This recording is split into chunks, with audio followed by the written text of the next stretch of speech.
Salut à tous et bienvenue sur AZ 237. Tiali se tenait à l'endroit où elle allait épouser un homme qu'elle n'avait jamais rencontré. La veille, elle avait pleuré, se sentant impuissante face à la situation. Maintenant, alors qu'elle s'apprêtait à franchir la porte, son cœur battait d'anxiété. Comme dit le proverbe, « Rien n'est gratuit dans cette vie. Tout a un prix et nous devons le payer. » L'histoire suivante est vraie et s'est déroulée à Yunnan, en Chine. Gli était une belle fille, diligente et désireuse d'exceller. Malheureusement, sa vie n'avait pas été facile. À un très jeune âge, elle a subi une grande perte lorsque sa mère est décédée alors qu'elle n'avait que 3 ans. Son père, veuf, est tombé amoureux à nouveau 2 ans plus tard. Et Gli a commencé à appeler une autre femme sa mère. Cette nouvelle mère était gentille et aimante. Cependant, lorsque Gli a eu 8 ans, elle a reçu une nouvelle dévastatrice. Son père avait eu un accident et était mort, sans personne pour le soutenir. Gli a été laissée aux soins de sa belle-mère. Heureusement, son père avait laissé derrière lui une maison substantielle et des économies qui pouvaient les soutenir à l'avenir. Mais bientôt, les véritables souffrances de Gli ont commencé. Le comportement de sa belle-mère a changé.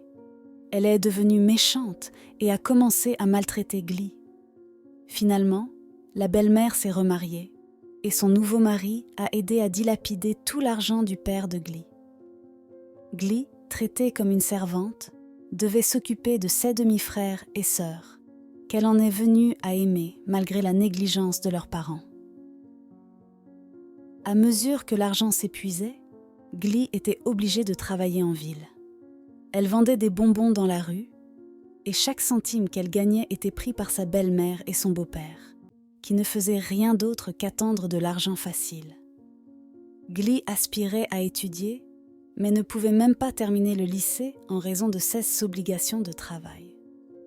Malgré ces difficultés, elle est restée noble et aurait facilement pu s'enfuir. Mais elle se sentait responsable de ses jeunes demi-frères et sœurs. Lorsque le plus jeune frère est tombé malade, Gli n'a eu d'autre choix que de chercher du travail en ville. En Chine, un pays densément peuplé, trouver un emploi peut être difficile et les salaires sont souvent insuffisants. Gli a trouvé un emploi dans un café, mais le salaire était insuffisant. Un jour, son beau-père a appelé, exigeant plus d'argent, et l'informant qu'il avait trouvé un mari riche pour elle, qui paierait généreusement le jour de leur mariage. Son beau-père s'est empressé d'aller chez l'homme, offrant la main de Gli en mariage. L'homme, captivé par sa beauté, a accepté. La nouvelle a choqué Gli. Le mariage était la dernière chose à laquelle elle pensait, surtout avec un étranger. Cependant, en pensant à son beau-frère malade, elle a accepté à contre-cœur la proposition. En Chine, il n'est pas rare que de jeunes filles épousent des hommes qu'elles ne connaissent pas, car leurs parents arrangent de telles unions pour des raisons financières. 2 semaines plus tard, une voiture de luxe est arrivée sur le lieu de travail de Gli. Son patron, étonné, a remarqué « Un homme est ici pour te voir ». Le prétendant avait envoyé son chauffeur pour amener Gli chez son beau-père, car il ne voulait plus qu'elle travaille. Ce jour-là, elle a quitté son emploi. Les spectateurs ont été choqués de voir une voiture aussi somptueuse devant un modeste café. Mais Gli n'était pas surprise. Elle est montée dans la voiture et le chauffeur l'a saluée. « Mademoiselle Gli, c'est un plaisir de vous rencontrer.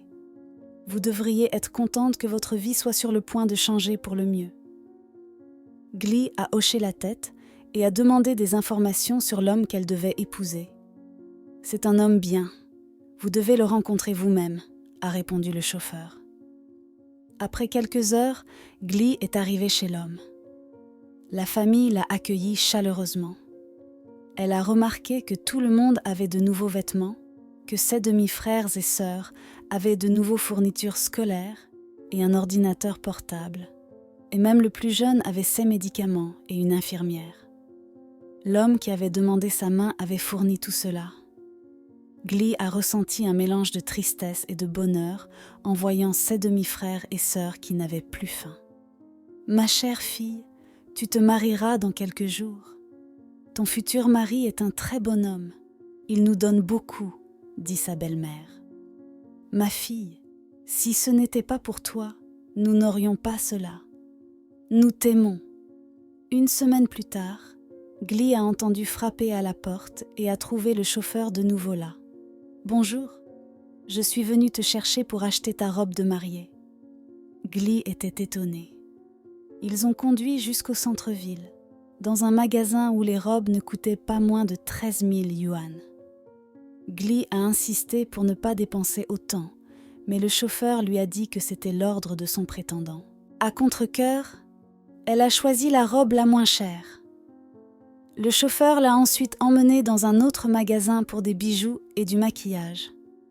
Elle est rentrée chez elle avec ses achats. Et dans 5 jours, elle épouserait l'homme qu'elle n'avait jamais rencontré.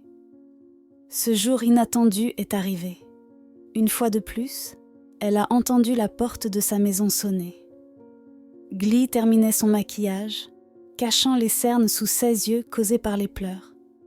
Sa famille était déjà partie pour le lieu de la cérémonie. Puis elle a ouvert la porte et devant elle se tenait le chauffeur. « Je suis venue te chercher. Es-tu prête ?» a-t-il demandé. Elle a hoché la tête et est montée dans la voiture qui l'emmènerait vers sa nouvelle vie. Une vie avec un homme complètement inconnu. Que pouvait-elle demander de plus ? 2 parents décédés, et maintenant elle allait perdre les siens. En chemin, elle a commencé à pleurer. Le conducteur l'a remarqué et a dit « Pourquoi pleures-tu ? Je pleure parce que je ne voulais pas ça. Peut-être que si mes parents étaient là, rien de tout cela ne serait arrivé. J'aurais pu partir, mais mes demi-frères et sœurs sont tout pour moi. Et je n'ai jamais pensé que ce serait la seule option pour qu'ils soient bien. Ce que je le fais pour eux. J'aurais aimé étudier. J'aurais aimé vivre à ma façon, épouser un homme que je connaissais et que j'avais choisi. » Le conducteur a simplement dit « Je comprends » et s'est tu. Quelques minutes plus tard, ils ont passé une avenue, mais il y avait beaucoup de trafic. Il s'est avéré qu'un accident avait eu lieu un pâté de maisons plus loin. Une petite fille était gravement blessée. Voyant que personne ne s'approchait, Glee a immédiatement demandé au conducteur d'arrêter la voiture et s'est précipité vers la petite fille pour l'aider. Glee s'est allongée à côté de la fille, qui avait une hémorragie due à une blessure, et sa robe luxueuse était tachée de sang. Mais cela n'avait pas d'importance pour elle.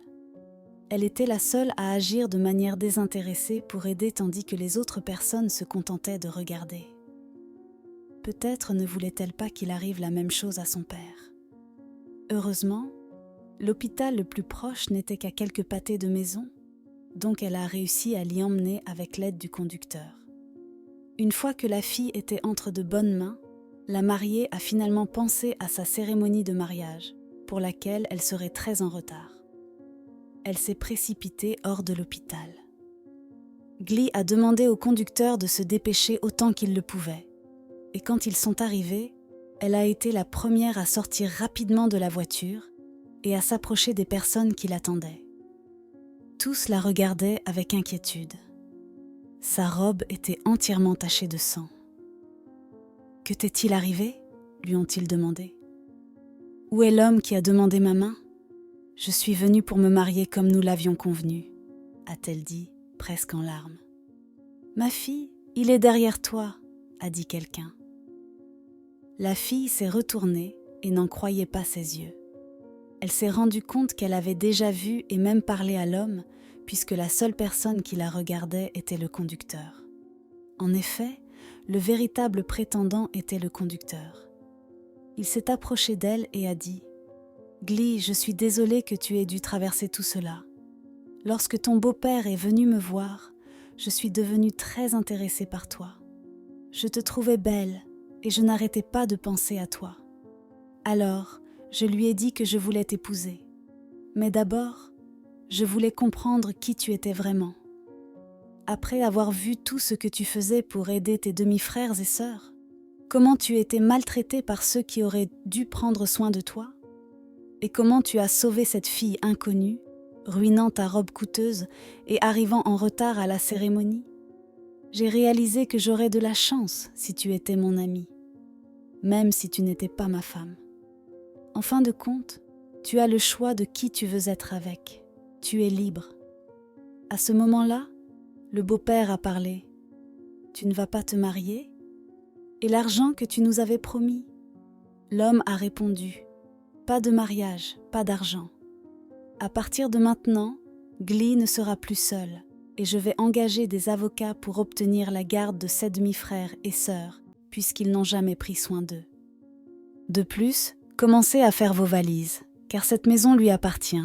C'est le seul héritage de ses vrais parents. Glee, à partir d'aujourd'hui, tu as mon soutien total. Tu vas étudier et réaliser tous tes objectifs. Tu peux compter là-dessus. Des larmes de joie ont coulé sur le visage de Glee. Elle n'en croyait pas ses yeux. C'était au-delà de tout ce qu'elle avait jamais imaginé. Au fil du temps, Glee et l'homme mystérieux nommé Uma se sont rapprochés et ne pouvaient plus supporter d'être séparés. Ils se sont finalement mariés, ont fondé une famille et ont eu un beau-fils.